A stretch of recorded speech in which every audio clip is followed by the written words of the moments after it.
Simone Biles. World champion! Another extraordinary moment. Nights like this, why we love college football. Scheffler back on top of the world. A lot of stars for you on Sunday Night Football.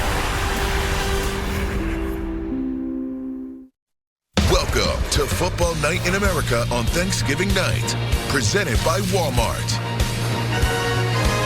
It is a clear, cool, dry, beautiful night here in the Pacific Northwest, and we are at Lumen Field in downtown Seattle, which is ready to host its first ever Thanksgiving game.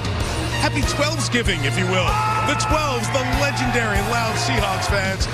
They've added the traditional meal to their pregame tailgate. They're ready for a good one atop the NFC West.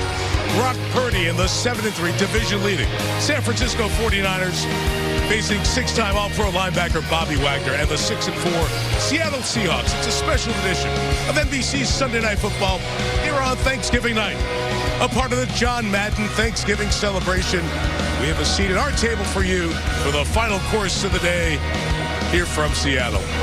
Nothing like being with you on this holiday. Thanks for having us in your homes. Mike Tirico, Chris Collinsworth, Melissa Stark coming up in a minute. Love this holiday, love what it's all about, and really great that we celebrate and remember John Madden as well on this day, Chris. I tell you, I had to replace John Madden twice to show you exactly how dumb I am. But the great thing about John is he always reminded us all that football was fun. And to just have fun between football and your family, and what a great day. We're thrilled to be with you. This is going to be a fun game, too. So San Francisco, we always talk about their offense. We have historically, too. But their defense is one of the reasons this team might get back to the NFC title game. So good on that side of the ball, Chris, and they lead the league again in fewest points allowed. And there's a reason, in my opinion, and that reason would be Fred Warner. It really doesn't matter now who the defensive coordinator has been. Fred Warner is just one of those guys that has a presence out there. You can feel his intelligence. As Mike Tomlin said, you can feel his presence on the field. He leads them in almost every defensive category. Just love to watch Fred Warner play. We've both been coming to this stadium for a lot of years, seen some great games, physical running with the Seahawks. But their offense is a little different and can be dangerous putting it in the air now. It really are. You know, Geno Smith's coming into this game a little bit of a sore arm, but he has some weapons right now. DK Metcalf, just so big. The sheer presence of the man out there on the field. Tyler Lockett's been one of the best deep ball threats in the National Football League. And now Jackson Smith and Jigba, top pick, #1 wide receiver that was taken in the draft, is just adding an element of excitement to this offense. They need some of those big plays that they had a season ago. There was a question coming into this week, who would be getting that trio the ball because of Geno Smith's injury. If you didn't see it on Sunday, he was hurt against the Rams in the loss. For more on his status a short time ago, Melissa Stark spoke with Seattle's head coach, Pete Carroll. Pete, Geno Smith listed as questionable with that injury to his throwing elbow. How is he feeling, and what is your plan at quarterback tonight? He had a great day yesterday. He's warming up today, ready to go. He really felt fine yesterday through everything that we asked him to do, so we're counting on him playing. First place in the NFC West on the line tonight. What was your message to the team about the importance of this game? Well, this is the next championship opportunity that we have, and we try to make every game as big as we can possibly make it, and this kind of fits the bill. And so they're going to be very comfortable with that thought, playing here at home with the crowd and all that. So this is a big deal, but yet it's like the last chance we had. They're all huge, and we got to get every one of them.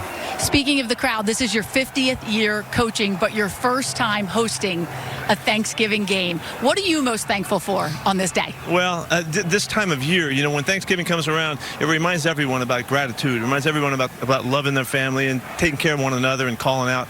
I think that's what I like most about it. It's the spirit of this time of year. And there's so much turmoil, so much around this world that at least during this time, we all find the love and reach out to everyone. Thanks, Pete. Happy Thanksgiving. Good luck tonight. All right, let's see you. It's a great message from the guy who turned 72. And Chris, still has a pretty good arm, too. Let's get him in for just one play tonight. What do you think? Hey, I would take him as my automatic quarterback in a turkey bowl, even at 72. Pete Carroll and the Seahawks against the Niners coming up. When we come back, highlights of Green Bay's stunning performance in Detroit and the fun they had about an hour ago in Dallas. Highlights coming up when you come back to Football Night on Thanksgiving night. Epic moments in Seattle and San Francisco history. Presented by Walmart. Montana rolls right. He throws into the end zone. Touchdown.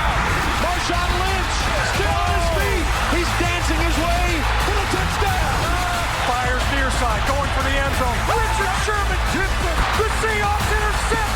to an epic game tonight, America, and to scoring epic Walmart Black Friday deals online while you watch. Welcome back to Football Night in America on Thanksgiving night, presented by Walmart. Before we knew it, he became like family because of him always being there. There was times when no one was there, but John Madden showed up. They rented me a car. His wife took me shopping and bought me clothes, and I slept over, and I'll never forget that experience with him. This is how he behaved in crisis. He tried to make Daryl's life as good as it could be, and he tried to be there as like a surrogate family member for the Stingleys.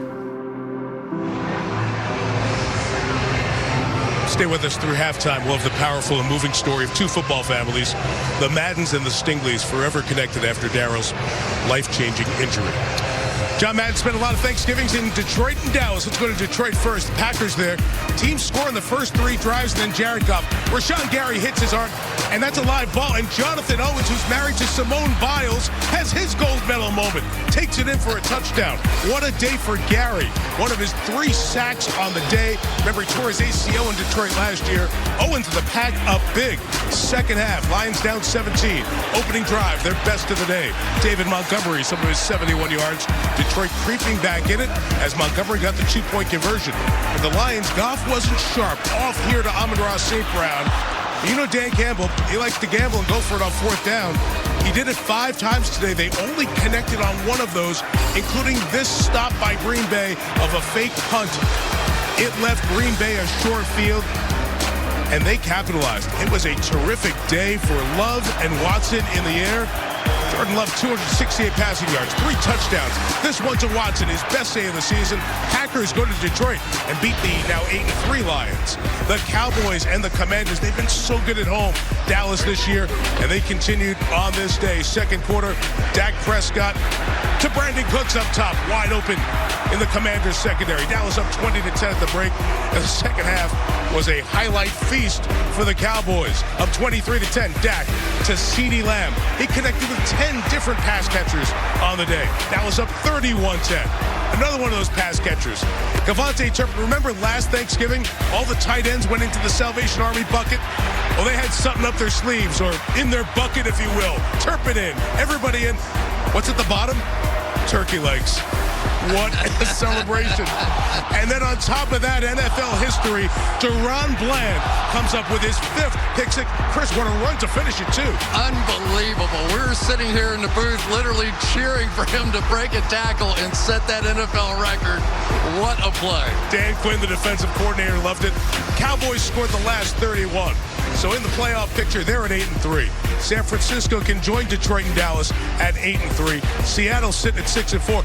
But look at Green Bay, Chris, back in the picture now at 5-6. Unbelievable, right? What a surprise today. But they now have won 3 out of 4 games. They get Kansas City coming in there next week. Oh, by the way, on Sunday Night Football. See you there. But you just wonder, is this the time now that this young bunch of quarterbacks, receiver combination is starting to put it all together, very close to being able to make a playoff run now? And a word on Dallas?